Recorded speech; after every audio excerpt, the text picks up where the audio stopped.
턱하고 목하고 어떤 관계가 있는 건가요? 사람들이 대부분 목이 아픈 거는 잘 아는데 문제가 있다는 거는 잘 몰라요. 목이 아파요, 등이 아파요, 어깨가 아파요 오시는 분들 제일 먼저 찍는 게 사실은 제가 의사결정 촬영만 하면 거북목이 아니냐라는 댓글이 달립니다. 그래서 제가 오늘은 진짜 거북목 치료를 잘 하시는 분께 찾아와서 맞는지 아닌지 한번 살펴보도록 하겠습니다. 여러분 꼭 잘 지켜봐 주시기 바라겠습니다. 네, 선생님 안녕하세요. 안녕하세요. 선생님, 제가 이 거북목이라고 놀림을 많이 받거든요. 뭐 여기 있는 분들 다 맨날 저 놀리는데 사실 저는 거북목이 아니라고 생각하거든요. 제가 거북목이 맞나요? 네, 맞습니다.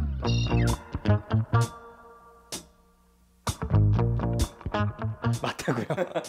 어떻게 이렇게 한 번에 보고 알 수 있죠? 지금 보면은 어깨 높이도 다르고 어깨가 약간 말려 있는 모습, 그리고 목이 앞으로 나와 있는 모습, 이런 것들이 다 거북목의 증거가 되는 겁니다. 근데 이 거북목이라는 걸 보통 사람들이 잘 모르실 것 같아요. 내가 거북목인지 아닌지. 저처럼 이런 분들이 좀 알아챌 수 있는 방법은 뭐가 있을까요? 목이 앞으로 가면서 머리가 무겁기 때문에 목에 무리가 가면서 대부분은 목이 뻐근해요. 아침에 일어났을 때 목이 뻐근하다든지 아니면 하루 종일 일하고 난 뒤에 목이 뻐근하다든지, 그러면서 목이 뻐근하고 난 뒤에는 나중에는 어깨가 말리면서 숨이 좀 답답하거나 아니면 눈이 침침하다든지 소화가 안 된다든지 밤에 잘 때 불면증이 좀 있다든지 다 거북목이랑 다 관련이 있는 거예요. 전 다 있는 거거든요, 사실. 그럼 거북목 진짜 확실한 거예요. 근데 이 거북목이라는 게 왜 생기는 건가요? 정상적인 사람이라면 이제 요렇게 딱 펴고 살아야 돼요. 근데 대부분의 사람들이 컴퓨터를 많이 하고 요즘 핸드폰을 많이 하잖아요. 그러다 보니까 자기도 모르게 자꾸 앞쪽으로 가요. 이렇게 머리가 앞쪽으로 가면서 이 턱의 위치와 목의 위치가 전부 다 앞쪽으로 간단 말이에요. 이렇게 되면은 우리 자세가 이렇게 굳어버려요. 이 상태가 오히려 본인한테는 편한 자세가 돼버리는 거예요. 그러다 보니까 이게 시간이 지나면 지날수록 이게 점점점 퇴행성 변화가 생기면서 거북목이 되어버리는 거죠. 근데 이게 사실 거북목이 뭐 유전이 된다거나 아니면 태어날 때부터 약간 조금 휘어 있을 경우도 있지 않나요? 그런 경우는 아주 드물게 있어요. 아주 드물게 뭐 유전병이 있어서 근육에 힘이 없다든지 이런 경우에는 이렇게 몸이 말려있는 상태로 살아가는 그런 사람도 있긴 하지만, 사실은 유전적인 것보다는 대부분 다 퇴행성 변화가 제일 많다. 그러면 선생님이 보시기에 선천적으로 그랬던 사람과 후천적인 사람의 비율은 어느 정도? 사실 뭐 저희 병원에 오는 환자들은 거의 다 후천적이라고 봐야죠. 대부분 거북목이 생기는 거는 나 때문이다. 그리고요, 제가 약간 어렸을 때부터 목이 좀 짧고 좀 두껍다라는 얘기를 많이 들었거든요. 혹시 이런 것 때문에 제가 거북목이진 않을까 하는 생각이 드는데. 사실 목이 좀 짧고 굵은 사람들이 조금 불리합니다. 대부분 약간 이 상태로 사는 경우가 상당히 많기 때문에. 그런데 또 다행인 것은 이런 사람들은 오히려 통증은 좀 적어요. 오히려 목이 길고 이런 사람들이 앞으로 왔을 때 오히려 더 많은 통증을 유발하는 경우가 많거든요. 근데 어쨌든 둘 다 거북목이다. 저는 솔직히 거북목이어서 불편한 거 그냥 주변에서 놀리는 거밖에 없거든요. 근데 그럼 괜찮은 거 아닌가요? 뭐 크게 문제는 없는 것 같은데. 그렇지 않아요. 이게 통증을 느끼기 시작했다면은 사실은 조금 늦은 거거든요. 사실은 그 전부터 거북목이 진행이 되면서 마지막에 디스크가 신경을 탁 누르는 순간 통증이 빡 나타난단 말이에요. 그러면 통증이 없었을 때는 괜찮았느냐? 괜찮지 않았죠. 이미 그때부터 퇴행성 변화가 많이 진행되고 있었으니까. 그래서 사실은 자세가 안 좋고 이런 분들은 평소에 미리 좀 엑스레이를 좀 찍어 본다든지 병원을 좀 방문을 해서 자신의 자세라든지 이런 것들을 미리 좀 알아놓는 게 되게 중요해요. 그러면 사실 이 거북목 때문에 병원을 간다는 게 쉽지 않은 선택인 것 같거든요. 그러면 어느 순간에 딱 병원을 가면 좋을까요? 사실은 나는 거북목이니까 가봐야지 이게 아니라 평소에 목이 막 계속 아프다든지 뭐 두통이 심하다, 특히 뒷머리 두통, 위로 쭉 타고 올라오는 두통, 낮에 일하고 난 뒤에 집에만 가면 머리가 너무 뻐근하다든지 아니면 눈이 막 너무 침침하다, 그리고 앉아있으면 자꾸 숨이 좀 잘 안 쉬어지고 좀 답답한 분들, 소화가 평소에 잘 안 되는 분들, 사실 그런 분들은 아, 내가 목에 문제가 있을 가능성이 상당히 높구나. 그리고 이런 분들의 특징이 턱도 함께 문제 있는 경우가 상당히 많아요. 그래서 이런 분들은 꼭 오셔서 턱이랑 목이랑 나의 상태가 어떤지를 꼭 확인해 보시는 게 좋습니다. 근데 사실 지금 얘기를 들어보니까 내가 거북목이면 목이 중요한데 지금 턱이 중요하다고 말씀하셨거든요. 턱하고 목하고 어떤 관계가 있는 건가요? 사람들이 대부분 목이 아픈 거는 잘 아는데 턱에 문제가 있다는 거는 잘 몰라요. 그래서 턱은 뭐냐 하면 턱은 우리 두개골과 함께 연결되어 있는 아래쪽에 공중에 떠 있는 관절이거든요. 근데 여기가 이제 우리 몸에서 가장 강력한 근육으로 연결이 돼 있고, 그리고 많은 신경들이 지나가요. 많은 신경들이 지나가다 보니까 목에 문제가 있는 사람들은 턱에 문제가 많고, 또 턱에 문제가 있는 사람들은 다 목에 문제가 있어요. 다 같이 연결돼 있는 거예요. 그래서 거북목이나 목 디스크 있는 사람들, 그런 분들은 꼭 턱관절을 보고 턱관절이 틀어지지 않았는지 꼭 확인을 해야 됩니다. 선생님은 그러면 약간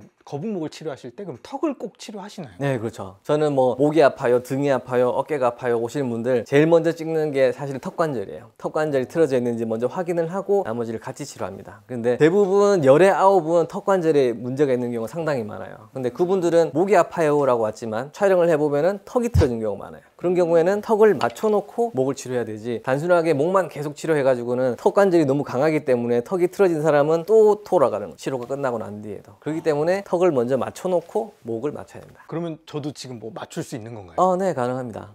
그럼 좀 맞추러 가실까요? 자, 먼저 우리 턱관절을 먼저 치료할 거예요. 턱관절은 여기 안쪽에 익상근이라는 근육이 있거든요. 그 근육을 먼저 치료해 줄 거예요. 입을 한번 벌려볼까요? 편안하게 계시고. 자, 여기 익상근 조금 불편할 수 있어요. 그죠? 됐습니다. 뒤로 깍지 이렇게 딱 계시고, 고개를 이렇게 딱 숙이시고, 팔을 모으시고, 됐어요. 자, 숨을 들으시고 후 하세요. 으쌰, 내리시고. 여기 아프시죠? 네, 엄청 굳어요. 여기 같이 다 풀려야 돼요. 반대쪽. 여기도 엄청 굳어있잖아요. 여기가 다 굳어 있어요. 여기 뒤에가 다 같이 이완이 돼서, 그래서 여기를 치료해줘야 돼요. 힘 빼시고. 그래서 목이랑 등이랑 허리랑 다 펴주고, 우리 턱관절과 내신경까지. 자, 지금 목 한번 돌려보세요. 좌우로. 어깨도 움직여 보시고. 엄청 가벼워졌어요. 훨씬 편해졌죠? 네. 눈이 잘 보여요. 눈이 잘 보이고 숨 쉬는 게 훨씬 가벼워집니다. 결국 이거는 신경치료를 해야 돼요. 신경치료. 알겠죠? 그래서 공간을 벌려주고 거기에 눌려있던 신경들이 이완이 되면서 우리 몸의 전체적인 순환이 같이 좋아지는 거. 요거를 계속 반복하게 되면은 실제로 우리 뇌가 교정된 상태를 기억하게 해주는 거예요. 그래서 이걸 계속 반복하게 되면 뇌가 자생 능력이 있기 때문에 문제가 있는 부분을 찾아서 자기가 스스로 회복되기 시작하는 거예요. 선생님, 그러면요, 어떤 사람은 거북목이 이미 진행된 사람이 있고 아닌 사람이 있는데 거북목을 예방하는 방법과 치료하는 방법이 다른 건가요? 사실은 대동소이합니다. 결국은 예방하는 게 치료하는 거고, 치료를 하려면 미리 예방을 또 해야 돼요. 근데 예방하는 것은 결국은 자세거든요. 평소에 대부분 사람들이 자꾸 이렇게 굽혀진 상태로 일을 하거나 그런 경우가 상당히 많은데, 이걸 미리 예방하기 위해서 평소에 일단은 너무 오래 앉아 있으면 안 돼요. 만약에 피할 수 없다면 자주 일어나셔야 돼요. 최소한 30분에 한 번씩은 자리에서 일어나야 되고, 평소에 앉는 자세가 되게 중요해요. 대부분 우리나라 책상들이 보면은 책상들이 상당히 높아요. 책상들이 높고 의자가 대부분 낮아져 있거든요. 그래서 보통 책상을 낮출 수는 없으니까 의자를 높이세요. 만약에 다리가 안 닿으면 다리는 밑에다 책 같은 걸 둬서 다리를 보조하시고, 모니터 같은 경우에는 항상 모니터를 밑에다가 책을 넣어서 올려놔야 돼요. 그래서 나의 눈과 모니터 상단이 같이 맞아야 됩니다. 선생님, 그리고 제가 인터넷에 찾아보니까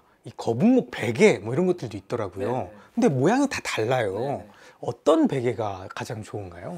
저는 자기한테 맞는 베개가 제일 좋은 베개라고 생각합니다. 저는 오히려 일반 베개를 더 추천하는데, 베개 안 속에 있는 솜을 좀 빼고요, 좀 납작하게 만들어요. 납작하게 만들어서 평평하게 만든 뒤에 머리를 뒤에 댄 다음에 머리가 살짝 넘어갈 수 있는 그 높이가 사실은 제일 적당합니다. 네, 선생님, 오늘 거북목에 대한 질문을 제가 많이 했는데 참 궁금증이 많이 풀린 것 같습니다. 선생님, 마지막으로 한 줄 처방전 부탁드리겠습니다. 거북목은 만병의 근원이다, 이렇게 얘기합니다. 왜냐하면 거북목으로 인해서 우리 몸에 많은 신경 기능에 저하가 생기거든요. 그렇기 때문에 거북목을 제대로 치료해서 우리 몸의 신경을 다시 되살려서 건강하게 사는 것을 저는 추천합니다. 만병의 근원이다라고 하니까 굉장히 경각심을 갖게 되는 것 같습니다. 맞습니다. 선생님, 오늘 말씀 감사합니다. 고맙습니다. 감사합니다.